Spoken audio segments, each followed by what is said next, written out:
नमस्कार साथियों, जैसा कि आप सभी को पता है कि सीटेट 7 और 8 फरवरी 2026 को कराया गया था, जिसमें पेपर 1 और पेपर 2 के कैंडिडेट यहां पे सम्मिलित थे। लगभग 22 से 23 लाख कैंडिडेट यहां पे परीक्षा में उपस्थित हुए थे। और अगर हम लोग बात करें यहां पे रिजल्ट आपके कितने बनने वाले हैं, और फाइनली अगर हम लोग बात करें आपका आंसर की कब तक यहाँ पे जारी किया जाएगा, क्योंकि सभी को बेसब्री से इंतजार है आंसर की का, यानी कि चाहे वो पेपर 1 के कैंडिडेट हो, चाहे वो पेपर 2 के कैंडिडेट हो। फाइनली हम लोग बात करने वाले हैं आपके आंसर की रिजल्ट को लेकर के, क्योंकि जैसे ही यहाँ पे आपका आंसर की जारी किया जाएगा तो कहीं ना कहीं अगर देखा जाए यही चीज़ें देखने को मिलती हैं, या तो नंबर हमारे कम होते हैं या तो नंबर ज़्यादा हो जाते हैं। यानी कि अगर हम लोग बात करें यहाँ पे नॉर्मलाइजेशन को लेकर के, तो नॉर्मलाइजेशन को लेकर के भी बात करेंगे।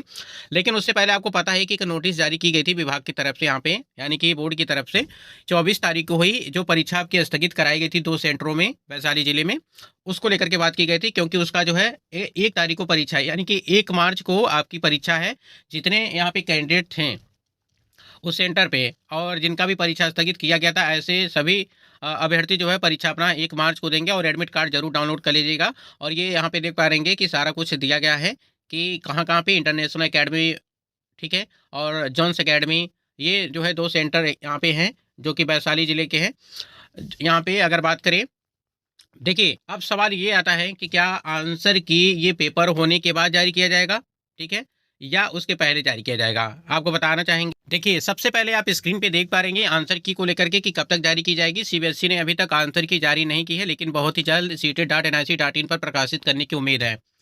आप सभी के लगातार कमेंट्स आ रहे हैं कि सर यहाँ पे जो पेपर स्थगित कराया गया था जिस सेंटर का, वो उस सेंटर का परीक्षा होने के बाद आपका आंसर की जारी किया जाएगा हम लोगों का, या पहले। देखिए यहाँ पे आपका 1 तारीख की जो परीक्षा है वो कंप्लीट होने के बाद आपकी आंसर की देखने को मिलेगी, जिस हिसाब से यहाँ पे अपडेट आ रही है। और आपको पता है कि सीबीएसई की तरफ से अभी तक आधिकारिक घोषणा नहीं की गई है आपकी रिजल्ट तिथि को लेकर के। यहाँ पे रिजल्ट की बात करें या आंसर की को लेकर के बात करें, कई समाचार रिपोर्टों के अनुसार समीक्षा और प्रोविजनल आंसर की जल्द जारी हो सकती है। कुछ रिपोर्ट कहती हैं कि ये किसी भी समय जारी हो सकती है, क्योंकि देखिए लगभग 15 से 20 दिनों का समय लगता है, तो कहीं ना कहीं 15-20 दिन तो आपका हो ही गया, और अभी तक यहाँ पे इंतजार में है। और लेट क्यों हुआ, आपकी जो 2 जगहों पे परीक्षा स्थगित कराई गई थी 2 सेंटर की, उसी वजह से कहीं ना कहीं अगर देखा जाए तो लेट हो गई। लेकिन आप यहाँ पे थोड़ा सा दिमाग लगाएंगे तो जो पेपर आपका कराया गया था 7 और 8 फरवरी को, इससे कोई भी लेना देना नहीं है इसका। क्योंकि इसका जो पेपर है वो अलग से बनेगा और इसकी आंसर की भी अलग से जारी की जाएगी। अगर यहाँ पे अगर बात करें, जो 1 मार्च को जो परीक्षा कराई जाएगी उसका आंसर की जो है अलग से जारी किया जाएगा। आंसर की के जारी होते ही आप सभी इसे डाउनलोड कर सकते हैं। अगर आपको किसी भी उत्तर में गलती लगे तो आपत्ति भी यानी कि ऑब्जेक्शन भी करेंगे। ऑफिशियल वेबसाइट जहां आप आंसर की देख पाएंगे। देखिए सीटेट रिजल्ट को लेकर के बात की गई है कि आमतौर पर आंसर की के बाद कुछ हफ्तों में रिजल्ट जारी होता है। हमने आपको बताया था अगर आंसर की में देरी होगी तो आपको 10 दिन 15 दिन का समय लगेगा फिर आपका रिजल्ट आने में, क्योंकि आंसर की जारी की जाएगी उसके बाद से 3 से 4 दिन के लिए आपको जो है आपत्ति करने को लेकर के मौका दिया जाएगा। और आपत्ति करने को लेकर के मौका दिया जाएगा तो आप आपत्ति दर्ज करेंगे, और उसके बाद से उस पर विभाग पूरी तरह से विचार करेगा, देखेगा आंसर को कि क्या सही या क्या गलत है। उसके बाद से वहाँ पे जो है सभी के नंबर जो है मिलेंगे। तो पोर्टल यानी कि कई शिक्षा पोर्टल और अपडेट के अनुसार अगर बात करें, द टाइम्स ऑफ इंडिया का यह अपडेट है।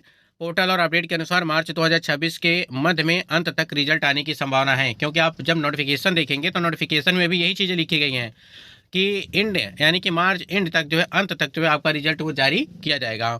जहां तक आधिकारिक घोषणा की बात है, सीबीएसई ने अभी तक किसी तारीख का आधिकारिक नोटिस नहीं दिया है, लेकिन परिणाम आंसर की के बाद फाइनल अगर बात करें की तैयार करने के बाद ही यहाँ पे घोषित करेगा। क्योंकि एक बार तो आपका प्रोविजनल आंसर की जारी किया जाएगा, उसके बाद फाइनल आंसर की के साथ साथ आपका रिजल्ट भी जारी कर दिया जाएगा।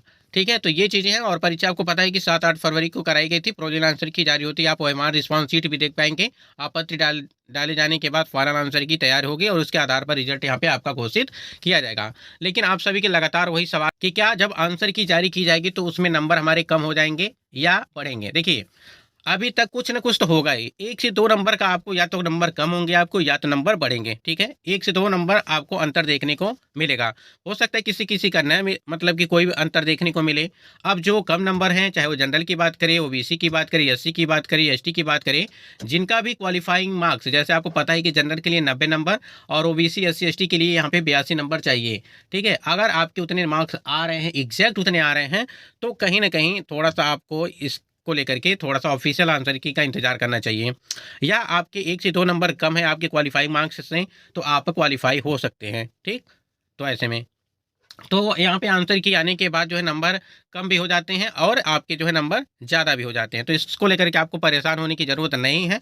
देखिए, हाँ, परेशान उन कैंडिडेट को होगी जो 82 पे होंगे, जो 90 पे होंगे, 91 पे होंगे। ठीक, क्योंकि नंबर कम या ज़्यादा होते रहते हैं ऐसे में। ठीक है, जो क्वालिफाई एकदम मतलब कि बॉर्डर लाइन पे हैं, उनके लिए समस्याएं थोड़ी सी मतलब कि बनी हुई हैं। हो सकता है कि नंबर कम या ज़्यादा हो सकते हैं ऐसे में। बाकी चैलेंज के जो प्रोसेस है, अभी हमने आपको बताया चैलेंज प्रोसेस है, 1000 रुपये आपके जो है फीस लगेंगे प्रति प्रश्नों के लिए, आप अगर चैलेंज करते हैं तो।